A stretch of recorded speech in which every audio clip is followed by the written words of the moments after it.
दोस्तों जब भी आप किसी एग्जाम की तरफ इंटरेस्टेड हो या किसी एग्जाम को अपने लिए चूज करना चाह रहे हो तो आप लोगों को दो रिसोर्सेज को अच्छे से देखना चाहिए, क्योंकि ये दो रिसोर्सेज आपकी हेल्प करते हैं एक अच्छा डिसीजन लेने में कि भाई क्या आपको उस एग्जाम की प्रिपरेशन करनी चाहिए या नहीं करनी चाहिए। ये दो रिसोर्सेज हैं डिकोडेड सिलेबस, जो कि आपको बताता है कि भाई कौन से कंपोनेंट आप लोगों ने प्रिपेयर करने हैं और हर एक कंपोनेंट के अंदर आपने एग्जैक्टली कौन सा टॉपिक प्रिपेयर करना है। और दूसरा है पीवाईक्यूज, जो आपको बताते हैं कि भाई इस लेवल का पेपर आता है, इस डेप्थ के क्वेश्चन पूछे जाते हैं हर एक टॉपिक से और आपको इस हिसाब से तैयारी करनी है। एग्जाम की रिक्वायरमेंट मीट करने के लिए आपको ये लेवल अचीव करना पड़ेगा। तो यहां पर किसी भी एग्जाम की प्रिपरेशन का स्कोप डिफाइन करने के लिए आपके पास डिकोडेड सिलेबस एंड पीवाईक्यूज पक्का होने चाहिए। और अगर आप लोग एएसआईसी डीडी एग्जाम की प्रिपरेशन में इंटरेस्टेड हैं और इस एग्जाम की प्रिपरेशन करने के बारे में सोच रहे हैं तो यहाँ पर इस वीडियो में मैं आप लोगों को हर एक कंपोनेंट का डिकोडेड सिलेबस बताने वाला हूं। तो वीडियो आप सबके लिए बहुत इंपॉर्टेंट है। और रही बात पीवाईक्यूज की, तो आप डाउनलोड कर सकते हो। आप लोगों को इस वीडियो के डिस्क्रिप्शन में एक लिंक मिलेगा जहां से आप previous year paper of ESIC DD 2022 और 2012 की डाउनलोड कर सकते हैं। और दोस्तों जब आप उनको क्लिक करेंगे, डाउनलोड करेंगे, तो आपकी मेल आईडी पे आपको पेपर रिसीव हो जाएंगे। अब शुरुआत करते हैं इस वीडियो की। सबसे पहले दोस्तों हम इस वीडियो का एजेंडा जानेंगे। मैं आप लोगों को सबसे पहले ऑफिशियल सिलेबस बताने वाला हूं ईएसआईसी डीडी एग्जाम का, कि नोटिफिकेशन जो इस एग्जाम की आती है वहां पर क्या सिलेबस एग्जैक्टली मेंशन्ड है और क्या प्रॉब्लम हमें उस सिलेबस को देख के आती है। फिर हम बात करेंगे हर एक सब्जेक्ट के डिकोडेड सिलेबस की और कैसे मैंने आपके लिए डिकोडेड सिलेबस प्रिपेयर किया, मैं आपको वो लॉजिक भी बताऊंगा। दोस्तों जब हम 2022 की एपीएफसी ईएसआईसी डीडी एग्जाम की नोटिफिकेशन को देखेंगे तो वहां पर आप लोगों को सिर्फ कंपोनेंट के नाम दिखाई देंगे। उन कंपोनेंट के अंदर आपको एग्जैक्टली क्या प्रिपेयर करना है ये आपको पता नहीं लगेगा। तो ये बहुत बड़ा एक चैलेंज आता है बच्चों के लिए कि भाई हमें सब्जेक्ट के नाम तो पता लग गए, लेकिन ये सब्जेक्ट अपने आप में बहुत वाइड है, तो इन सब्जेक्ट में हमें एग्जैक्टली एग्जाम के लिए क्या प्रिपेयर करना है। तो यहाँ पर सब्जेक्ट के नाम आपको क्या पता लग रहे हैं कि भाई आप लोगों को जनरल इंग्लिश प्रिपेयर करनी है, आप लोगों को principles of HRM human resource management prepare करना है, आपको principles of marketing management prepare करना है, आपको principle of accounting and financial management prepare करना है, आपको right to information act 2005 prepare करना है, आपको जो है numerical ability and logical reasoning quant and reasoning prepare करनी है, आपको कंप्यूटर एप्लीकेशन कंपोनेंट प्रिपेयर करना है, आपको जनरल साइंस कंपोनेंट प्रिपेयर करना है, आपको पब्लिक एडमिनिस्ट्रेशन और जो जनरल इश्यूज हैं उनको प्रिपेयर करना है, आप लोगों को freedom struggle and Indian union prepare करना है और आप लोगों को करंट अफेयर्स नेशनल लेवल के और इंटरनेशनल लेवल के प्रिपेयर करने हैं। तो यहां पर आप लोगों को एक ब्रॉड सिलेबस दिया गया है, एक वेग सिलेबस दिया गया, लेकिन इस सिलेबस को डिकोड करना बहुत जरूरी है अगर आप इस एग्जाम की अच्छे से तैयारी करना चाहते हैं। तो दोस्तों यहाँ पे मैं आप लोगों को बताना चाहूंगा कि हर एक कंपोनेंट का डिकोडेड सिलेबस क्या है। हम हर एक टॉपिक के हर एक कंपोनेंट के हर एक टॉपिक को टच करेंगे। और दोस्तों ये जो डिकोडेड सिलेबस मैं आप लोगों को बताने वाला हूँ ईएसआईसी डीडी एग्जाम का, वो किस लॉजिक के बेसिस पे बताने वाला हूँ, पीवाईक्यू एनालिसिस के बेसिस पे बताने वाला हूँ कि भाई मैंने देखो पीवाईक्यू को एनालाइज किया है और उस एनालिसिस के बाद मैंने ये टॉपिक्स आइडेंटिफाई किए हैं जहां से आप लोगों से एग्जाम में क्वेश्चन हर एक कंपोनेंट में पूछे जा सकते हैं। आप लोग इस वीडियो को ध्यान से देखिए, क्योंकि आप लोगों के लिए यहाँ पर इस वीडियो में एक सिलेबस की जो बाउंड्री है वो तैयार होने वाली है। सबसे पहले हम बात करते हैं जनरल इंग्लिश कंपोनेंट की। देखिए जनरल इंग्लिश कंपोनेंट में ग्रामर भी आती है, वोकेबलरी भी आती है, बट अगर हम 2012 और 2022 का ईएसआईसी पेपर अच्छे से एनालाइज करें तो हमें ग्रामर भी देखने को मिलेगी बट थोड़ी कम, और वोकेबलरी हमें ज्यादा देखने को मिलेगी। और जो रिसेंट यूपीएससी के आरटी एग्जाम्स हो रहे हैं लाइक एएलसी का एग्जाम, या फिर अगर हम बात करें ईपीएफओ के एपीएफसी या फिर ईओयू का एग्जाम, तो वहां पर आप लोगों को वोकेबलरी वाला सेक्शन ज्यादा देखने को मिलेगा। बट ओवरऑल सिलेबस क्या है, part of speech, structure of sentence, subject verb agreement, ठीक है, nouns, pronouns, verb, tenses, models, conditional sentences, proposition, conjunction, articles, ये हमारी ग्रामर वाला पार्ट हो गया। Adjective, determiner, adverb, active passive voice, rearrangement of parajumble is a very important topic, ठीक है, cloze test से भी कई बार क्वेश्चन पूछे गए हैं। रीडिंग कंप्रेंशन के भी एग्जाम में क्वेश्चन आते हैं। Complex preposition, phrasal verb, idiom phrases भी इंपॉर्टेंट टॉपिक है। सिनोनिम एंटोनिम भी एक इंपॉर्टेंट टॉपिक है और वन वर्ड सब्स्टिट्यूशन भी इंपॉर्टेंट टॉपिक है। तो आपके इंग्लिश में ग्रामर भी आएंगी और इंग्लिश में आप लोगों को वोकेबलरी भी देखने को मिलेगी, लेकिन vocabulary is more important than the grammar part for the ESIC DD English component, ठीक है। और दोस्तों पार्ट ए में आपको 20 जो क्वेश्चन है वो इसी कंपोनेंट से देखने को मिलेंगे। तो इस कंपोनेंट को आपने अच्छे से एंड टू एंड प्रिपेयर करना है। इसके बाद दोस्तों एक और इंपॉर्टेंट कंपोनेंट है जो कि हमने जनरली किसी ऐसे एग्जाम जो कि पॉपुलर एग्जाम है, यूपीएससी सीएससी का हो गया, सीजीएल का हो गया, बैंकिंग का हो गया, वहां पर हमने इनको प्रिपेयर नहीं कर रखा होता है। एक कंपोनेंट है principle of human resource management. यहाँ पे हमारा पहला टॉपिक होगा एक्विजिशन ऑफ ह्यूमन रिसोर्सेज, जहां पर हम human resource planning, job design and analysis, recruitment कैसे होती है, सिलेक्शन कैसे होती है, ठीक है, देन इंडक्शन एंड प्लेसमेंट, ये वाले टॉपिक कवर करेंगे। फिर हम ह्यूमन रिसोर्स डेवलपमेंट वाला पोर्शन कवर करेंगे, जहां पर हम career planning and development and training and development वाला टॉपिक कवर करेंगे। Then we will cover the topic of managing performance and compensation, यहां पर हम परफॉर्मेंस मैनेजमेंट, ठीक है, compensation management, incentive and benefit वाले टॉपिक कवर करेंगे। तो this is the decoded syllabus for HRM वाला पोर्शन, जिसके लिए अगर आप लोगों ने इस कंपोनेंट को MBA में पढ़ रखा है या फिर आपने अपने कॉलेज के किसी पर्टिकुलर सब्जेक्ट में इसको कवर कर रखा है तो आपको यहाँ पे दिक्कत नहीं आने वाली। It is not a tough component. आगे बढ़े, प्रिंसिपल ऑफ मार्केटिंग मैनेजमेंट, तो यहाँ पे भी हमारे पास मल्टीपल टॉपिक है कि भाई फंडामेंटल्स क्या है मार्केटिंग मैनेजमेंट के, मार्केटिंग एनवायरनमेंट क्या होता है, मार्केटिंग में मैनेजमेंट कैसे करते हैं, मार्केटिंग स्ट्रेटेजी एंड प्लानिंग कैसे जो है हम डिसाइड करते हैं, सेगमेंटेशन कैसे होती है, टारगेट एंड पोजिशनिंग कैसे होती है, इन्फॉर्मेशन सिस्टम कहां से होता है डेवलप, मार्केटिंग रिसर्च कैसे होती है, customer behaviour and Indian consumer के बारे में पढ़ेंगे। Then we will cover the topic managing the product, managing product development, pricing strategy, product strategy, communication decision, managing sales force and managing physical distribution। तो ये हमारे सब टॉपिक्स हैं जो कि हमें मार्केटिंग मैनेजमेंट के प्रिंसिपल वाले पोर्शन में कवर करने हैं। अगेन इंटरेस्टिंग टॉपिक है, आपका नॉलेज बेस भी इंक्रीज होगा और आपको एग्जाम की तैयारी करने में मजा भी आएगा। आगे बढ़े, अब बात करते हैं principle of accountancy and financial management. और दोस्तों यहाँ पे ये जो टॉपिक है ये कहीं ना कहीं APFC एग्जाम के सिलेबस से ओवरलैप करता है, ठीक है, EU एग्जाम के सिलेबस से ओवरलैप करता है, कुछ टॉपिक्स एडिशनल हैं। तो ये जो पूरे टॉपिक्स आपको यहाँ पर दिख रहे हैं, इंट्रोडक्शन टू अकाउंटिंग, ठीक है, theory base of accounting, recording transactions part 1 part 2, trial balance, bill of exchange, income statement, balance sheet, ratio analysis, cash flow statement, accounting transaction for share capital, accounting for bonus share and right issue, accounting for buyback, ये जो सारे standard वाले topics हैं ये हमारे APFC वाले ही topic हैं, आपने इनको वहां पे प्रिपेयर कर रखा है। एडिशनल टॉपिक क्या है, time value of money, bonds, primary and secondary market, equity in depth, equity valuation, ठीक है, capital budgeting, cost of capital and break even leverage, ये आपके थोड़े एडिशनल टॉपिक हैं जो आपको अलग से प्रिपेयर करने पड़ेंगे। बट अगर किसी बच्चे ने अच्छे से APFC एग्जाम की तैयारी करेगी तो इस वाले कंपोनेंट में आपको दिक्कत नहीं आने वाली। आगे बढ़ते हैं, अब दोस्तों बात करते हैं राइट टू इन्फॉर्मेशन एक्ट की, जो कि अगेन हमें एक नया टॉपिक प्रिपेयर करना है। हम लोगों ने कहीं ना कहीं इसको ऊपर ऊपर से प्रिपेयर कर रखा है, लेकिन यहाँ पे थोड़ा डेप्थ में प्रिपेयर करना पड़ेगा। पहली बात कि भाई इस एक्ट का बैकग्राउंड क्या है, इससे पहले कौन सी मूवमेंट हुई या फिर कौन से जो है हमें इनिशियल मेजर्स देखने को मिले गवर्नमेंट की तरफ से जिसके बाद इस एक्ट की जो है घोषणा हुई। तो यहाँ पे बैकग्राउंड, सिग्निफिकेंस और इंप्लीकेशन इस पर्टिकुलर एक्ट की कवर करेंगे। फिर दोस्तों इस एक्ट के प्रोविजन हमें अच्छे से कवर करने हैं। अगर आप 2022 का एसिक DD का पेपर एनालाइज करेंगे तो आपको यहाँ से 10 क्वेश्चन इस टॉपिक से देखने को मिलेंगे। बहुत छोटा टॉपिक है लेकिन रिटर्न बहुत ज्यादा हाई है, तो यहाँ पे इन्वेस्टमेंट करनी बहुत जरूरी है, इस टॉपिक को हल्के में मत लीजिएगा। इसके बाद दोस्तों न्यूमेरिकल एबिलिटी एंड रीजनिंग, तो यहाँ पे क्वांट वाले में हमारा जो स्टैंडर्ड सिलेबस होता है, number system, simplification, LCM, HCF, percentage, ratio, proportion, mixture allegation, profit loss, simple and compound interest, average, time and work, तो सारे के सारे टॉपिक जो हम नॉर्मली APFC एग्जाम में प्रिपेयर कर रहे थे या फिर किसी और UPSC exam like CSET exam में प्रिपेयर करते हैं, वही टॉपिक यहाँ पर आपको भी प्रिपेयर करने हैं।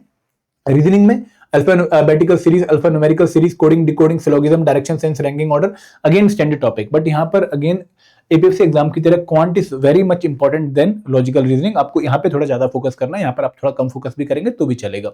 इसके बाद दोस्तों अगर मैं कंप्यूटर नॉलेज की बात करूँ तो अगेन APFC वाला ही स्टैंडर्ड सिलेबस है। यहाँ पर भी हमें जो है introduction to computer, history and generation of computer, computer organisation, software, hardware, memory, understanding operating system, computer network, different network topology, तो जो हमारा सिलेबस APFC एग्जाम का था कंप्यूटर मैनेजमेंट में, वही टॉपिक हमें यहाँ पे प्रिपेयर करने हैं। एंड दोस्तों आपको एग्जाम में सेम स्टाइल के क्वेश्चन भी देखने को मिलेंगे, ऐसा नहीं है कि आपको एक डिफरेंट पैटर्न या फिर एक डिफरेंट लेवल पे तैयारी करनी है।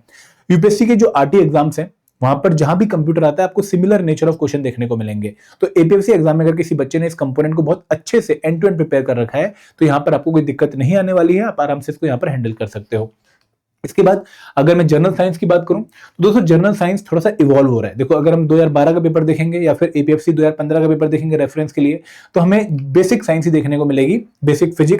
बेसिक फिजिक्स में क्या हो गया, न्यूटन्स लॉ ऑफ मोशन हो गए, मैग्नेटिज्म हो गया, इलेक्ट्रिसिटी हो गई, ठीक है, लेंसेज हो गए, मिरर हो गई, तो ये वाले टॉपिक हमें ज्यादा देखने को मिलता है एग्जाम में। बेसिक केमिस्ट्री हो गई, बेसिक केमिस्ट्री में केमिकल रिएक्शन, ठीक है, केमिस्ट्री अराउंड अस, जैसे फॉर एग्जांपल कौन से कॉमन केमिकल हम यूज करते हैं, एसिड एंड बेसिस के बारे में क्वेश्चन आ सकता है। एंड बेसिक बायोलॉजी जहां पर बेसिकली ह्यूमन फिजियोलॉजिकल सिस्टम के ऊपर क्वेश्चन आते हैं। लेकिन अब अगर आप ध्यान से लेटेस्ट पेपर देखोगे तो आपको टेक्नोलॉजी बेस्ड क्वेश्चन भी एग्जाम में देखने को मिलेंगे, जहां पर जो लेटेस्ट टेक्नोलॉजी है, फॉर एग्जांपल GPS टेक्नोलॉजी, ठीक है, ड्रोन टेक्नोलॉजी, उसकी एप्लीकेशन या फिर उसके जो है रिलेटेड क्वेश्चन आपको एग्जाम में पक्का देखने को मिलेंगे। तो यहाँ पर आप लोगों ने न्यूज़पेपर के थ्रू साइंस की एप्लीकेशन वाला पोर्शन कवर करना है। और उसके अलावा जो basic physics, basic chemistry, basic biology है, ये आप NCERT के क्लास 6 से लेकर क्लास 10 के लेवल तक ही प्रिपेयर कर सकते हो। और उसके आगे आपको प्रैक्टिस अच्छी करनी पड़ेगी इस कंपोनेंट को डिटेल में प्रिपेयर करने के लिए, ठीक है। अगर हम बात करें अगले कंपोनेंट की, public administration and Indian union, तो दोस्तों यहाँ पे थोड़ी पॉलिटी भी है और आपको पब्लिक एडमिनिस्ट्रेशन के टॉपिक भी देखने को मिलेंगे। तो यहाँ पर बेसिकली हम basics of public administration cover करेंगे, मोटिवेशन की थ्योरी एंड कम्युनिकेशन की theory, leadership theory, general management theory, और फिर हम थोड़ा पॉलिटी वाला जो है पार्ट प्रिपेयर करके गवर्नेंस में कुछ टॉपिक्स प्रिपेयर करेंगे। तो यहाँ पे ये मिक्सचर है component. Public administration as such हम अगर एग्जाम के पेपर को एनालाइज करें तो कोर पब्लिक एडमिनिस्ट्रेशन है जो हम यूपीएससी ऑप्शनल में प्रिपेयर करते हैं, वैसा सब्जेक्ट ये नहीं है। नहीं आपसे वैसे क्वेश्चन पूछे गए हैं, आप लोगों से थोड़े पॉलिटी, थोड़े गवर्नेंस और थोड़े थ्योरी बेस्ड क्वेश्चन पूछे गए हैं। तो ये हमारा जो डिकोडेड सिलेबस है, अगर हम इसको अच्छे से प्रिपेयर कर लें तो इस कंपोनेंट की रिक्वायरमेंट हम मीट कर पाएंगे। तो नेक्स्ट कंपोनेंट अगेन आप लोगों ने बहुत बार सुना हुआ है, आप लोगों ने अच्छे से पढ़ा भी हुआ है, ये है फ्रीडम मूवमेंट। और जब मैं फ्रीडम मूवमेंट की बात करता हूं मतलब मैं मॉडर्न हिस्ट्री की बात कर रहा हूं। तो मॉडर्न हिस्ट्री में काफी बच्चे कहते हैं कि सर कहां से शुरुआत करें, तो मैं कहता हूं कि थोड़ा जो है स्टार्टिंग से शुरुआत करते हैं। स्टार्टिंग मतलब कि हम advent of European and decline of Mughal से स्टार्ट करेंगे।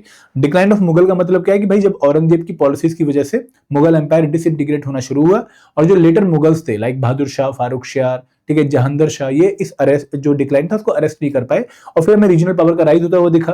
फिर अंग्रेजों ने अपनी पॉलिसीज के थ्रू इन रीजनल पावर्स को सब्जुगेट किया, battle of Plassey, battle of Buxar. उसके बाद अंग्रेजों ने अपनी इकोनॉमिक पॉलिसीज भारत पे अप्लाई करनी शुरू करी जिसके थ्रू वो ड्रेन ऑफ वेल्थ करने लगे। फिर हम देखते हैं कि भाई बहुत सारी जो है पीजेंट मूवमेंट हुई, ट्राइबल मूवमेंट हुई, ठीक है, उनका इंपैक्ट हमें बाद में कल्मिनेट होता हुआ दिखा in the form of revolt of 1857 और फिर हमें कांग्रेस की फॉर्मेशन और फिर स्वदेशी मूवमेंट, एक्सट्रीमिस्ट मूवमेंट कवर करते हुए गांधी जी की एंट्री और गांधीयन मूवमेंट्स को कवर करना है। तो यहाँ पर हमारा जो स्टैंडर्ड सिलेबस है मॉडर्न हिस्ट्री का वो हमें कवर करना है। और दोस्तों एग्जाम में अच्छे खासे क्वेश्चन इस पर्टिकुलर टॉपिक से आते हैं और काफी वास्ट टॉपिक है। बट राहत की बात क्या है कि भाई यहाँ पर हमें जो है एंशिएंट और मिडिवल और कल्चर वाला पोर्शन प्रिपेयर नहीं करना जो बच्चों को सबसे ज्यादा दिक्कत देता है। तो यहाँ पे आप लोगों ने स्टैंडर्ड मॉडर्न हिस्ट्री प्रिपेयर करनी है फॉर यूपीएससी लेवल। और यहाँ पे अगेन अगर कोई बच्चा सीएससी एग्जाम की तैयारी कर रहा है तो उसको कोई दिक्कत नहीं आने वाली। अगर किसी बच्चे ने एपीएससी एग्जाम की तैयारी कर रखी है तो उसको भी कोई दिक्कत नहीं आने वाली है। आप लोग इजीली इस पर्टिकुलर पोर्शन को कवर कर सकते हैं अगर आपका बैकग्राउंड बना हुआ है। लेकिन अगर कोई बच्चा फ्रेश स्टार्ट कर रहा है जिसने पहले कभी इस टॉपिक को नहीं पढ़ा है तो उसको यहाँ पे काफी टाइम इन्वेस्ट करना पड़ेगा। This topic is quite demanding. पढ़ते हुए मजा तो आएगा लेकिन जब आप बाद में देखेंगे भाई मुझे क्या याद रहा क्या याद नहीं रहा तो आपको बहुत सारे फैक्ट मिसिंग दिखेंगे अपनी नॉलेज से। तो ये मल्टीपल रिवीजन सब्जेक्ट जो है डिमांड करता है। सेम लाइक पब्लिक एडमिनिस्ट्रेशन, वहां पर भी आपको बहुत बार जो है मल्टीपल रिवीजन करनी पड़ेगी, आपको प्रैक्टिस करनी पड़ेगी। अब दोस्तों last but not the least काफी बच्चों को दिक्कत देता है कंपोनेंट करंट अफेयर का।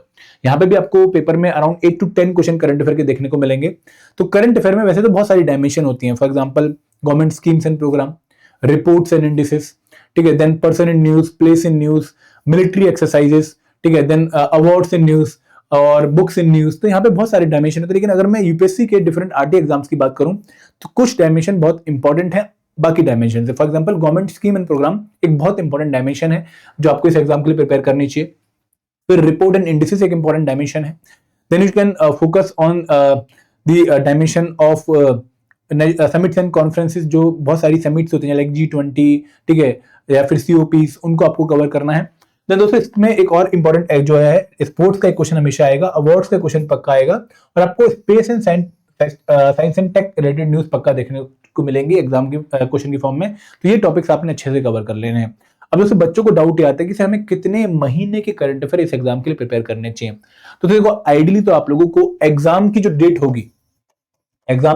होगी उससे 1 साल पहले तक के करंट अफेयर अच्छे से प्रिपेयर करने चाहिए। बट अगर आपको लगता है कि भाई आपके पास इतना टाइम नहीं, क्योंकि आप में से बहुत सारे लोग वर्किंग प्रोफेशनल हैं, ऑलमोस्ट सारे ही बच्चे वर्किंग प्रोफेशनल, क्योंकि this is the criteria for applying for this exam. तो उस केस में आप 6 मंथ बिफोर द एग्जाम के करंट अफेयर कवर करना शुरू कर सकते हो। अभी जब एग्जाम की नोटिफिकेशन की कोई खबर नहीं है, ठीक है, और ये भी आइडिया नहीं कि भाई कब तक नोटिफिकेशन आ सकती है, आप लोग डेली बस 30-40 मिनट न्यूज़पेपर को गो थ्रू करते रहिए ताकि टच बना रहे करंट अफेयर से। अब जैसे ही नोटिफिकेशन आती है, एग्जाम डेट अनाउंस होती है, तो फॉर एग्जांपल एग्जाम होता है, मैं एग्जांपल लेके जा रहा हूं 25 नवंबर को, ठीक है, 2026। तो अब इससे पीछे 6 महीने के करंट अफेयर पिक करके उनको अच्छे से कवर कर लीजिएगा। फॉर एग्जांपल 25 मई ऑनवर्ड आप करंट अफेयर अच्छे से प्रिपेयर कर सकते हैं, फिर जून मंथ से आप करंट अफेयर अच्छे से प्रिपेयर कर सकते हैं। तो यहाँ पे एग्जाम डेट के बाद आपको 6 महीने पीछे आना है। बट अभी के लिए हम करंट अफेयर जो है डेली न्यूज़पेपर पढ़ के, द हिंदू या इंडियन एक्सप्रेस में से कोई भी एक न्यूज़पेपर पढ़ के उसको कवर करते रहेंगे। तो ये था decoded syllabus for the ESI-CTD exam. मैंने आपको हर एक कंपोनेंट का डिकोडेड सिलेबस बताया है। हम आगे जो है स्ट्रेटेजी कैसे सिलेबस को कवर करना है वो भी हम डिस्कस कर लेंगे अलग वीडियो में। बट दोस्तों ये मैं आपको इसलिए जो है डिकोडेड सिलेबस दे रहा हूं ताकि आपको एक आइडिया लग जाए कि भाई मुझे किस तरीके से इस एग्जाम को अप्रोच करना है, मुझे क्या क्या प्रिपेयर करना है एग्जैक्टली। अब दोस्तों इस डिकोडेड सिलेबस को कैसे यूटिलाइज करना है, देखो जो कंपोनेंट आप लोगों ने ऑलरेडी पढ़े हुए हैं, फॉर एग्जाम्पल अगर किसी बच्चे का बैकग्राउंड यूपीएससी वाला है, ठीक है, अगर आप यूपीएससी बैकग्राउंड के हो और या फिर अगर आप एपीएफसी बैकग्राउंड के हो, ठीक है, या फिर आपने ईओ एग्जाम की तैयारी करी है, तो अब आपने सबसे पहले तो देखना है कि भाई कौन से कंपोनेंट बिल्कुल न्यू है जो मैंने बिल्कुल भी प्रिपेयर नहीं करेंगे, यहाँ पे मुझे इन्फॉर्मेशन भी नहीं है, ना तो मेरा बैकग्राउंड था, ठीक है, और ना ही मैंने इनको किसी और एग्जाम की तैयारी में कवर किया है। दोनों ही पॉइंट मेरे लिए जो है वैलिड नहीं है, ये मेरे लिए एंटायरली न्यू है। फॉर एग्जांपल इन बच्चों के लिए जो कि यूपीएससी वाले थे और बीटेक वगैरह बैकग्राउंड है, तो एचआरएम उनके लिए पूरा न्यू है, ठीक है, देन मार्केटिंग मैनेजमेंट उनके लिए पूरा न्यू है। और अगर मैं एक और कंपोनेंट बोलूं तो आरटीआई की भी डीप नॉलेज इनको बिल्कुल भी नहीं है, सुपरफिशियल नॉलेज है, ऊपर ऊपर से नॉलेज है। अगर हम बात करेंगे भाई क्या आपने अच्छे से कवर कर रखा है, बट यू हैव कवर्ड, ठीक है, क्यों आप जो आपको नया नहीं पढ़ना है दोबारा से, ठीक है, या फिर आप सिर्फ रिवीजन करेंगे तो भी काम चल जाएगा। तो आप लोगों ने हिस्ट्री, मॉडर्न हिस्ट्री बेसिकली, आप लोगों ने जो है आधा पब्लिक एडमिनिस्ट्रेशन, पॉलिटी वाला पार्ट यहाँ पर कवर कर रहा हूँ, आप लोगों ने quant, reasoning, English, current affair आप टच में है, आप उसको भी पढ़ते रहेंगे आगे, क्योंकि ये तो कभी कंप्लीट होगा ही नहीं, तो रेगुलर चलता रहेगा। एंड देन दोस्तों आप लोगों ने कंप्यूटर अवेयरनेस और जनरल साइंस कंपोनेंट भी प्रिपेयर कर रखा है, तो आप लोगों का काफी सिलेबस यहाँ पे प्रिपेयर्ड है अगर आप इस बैकग्राउंड के हो। तो अब आपने जो डिकोडेड सिलेबस देखना है ध्यान से, वो इन वाले पोर्शन का देखना है, पहले इसको कवर करने की कोशिश करनी है, क्योंकि अगर ये पोर्शन आपका कवर है फिर आप जस्ट अपने मेन एग्जाम की तैयारी करते रहिए, क्योंकि आपका मेन एग्जाम की preparation in exam in components को प्रिपेयर करने में आपकी हेल्प करता रहेगा। अगर कोई यूपीएससी वाला बच्चा है या फिर स्टेट पीसीएस वाला बच्चा है तो वो इन कंपोनेंट्स को अपने मेन एग्जाम की प्रिपरेशन में कवर करता रहेगा। ये एक बार आपने कवर कर लिए हैं तो आपको बाद में नोटिफिकेशन के बाद इतना टाइम तो मिल जाता है कि आप इनको रिवाइज करके अच्छे से और प्रिपेयर करके एग्जाम में जा सको। एंड दोस्तों यहाँ पे मैं एक बार ये भी कहूंगा कि आप 2022 और 2012 का पेपर पक्का अच्छे से डाउनलोड करके उसको रिव्यू कर लो, एनालिसिस कर लो उसकी, ताकि आपको एक फेयर आइडिया हो कि भाई इन टॉपिक से भी कैसे क्वेश्चन एग्जाम में आ सकते हैं। मुझे इन टॉपिक को फैक्चुअल लेवल पे या फिर कंसेप्चुअल लेवल पे या डेप्थ में या फिर ऊपर ऊपर से कैसे प्रिपेयर करना है वो आइडिया आपको लग जाएगा पीवाईक्यूज देख के। तो ये वीडियो तभी पूरी जो है आपकी हेल्प कर पाएगी जब आप इसके बाद पीवाईक्यू एनालिसिस करके टॉपिक्स की डेप्थ ऑफ प्रिपरेशन को आइडेंटिफाई कर पाए, ठीक है। और दोस्तों अगर आपको इस पर्टिकुलर वीडियो में कोई डाउट आ रहा है, कोई क्वेरी आ रही है, आपको कुछ कंफ्यूजन है, आप इस वीडियो के कमेंट सेक्शन में मेंशन कर सकते हैं। I will be more than happy to reply there, ठीक है। तो ये वीडियो आप लोगों के लिए डिकोडेड सिलेबस की थी। I hope it will help you out. Thank you very much. जय हिंद, जय भारत।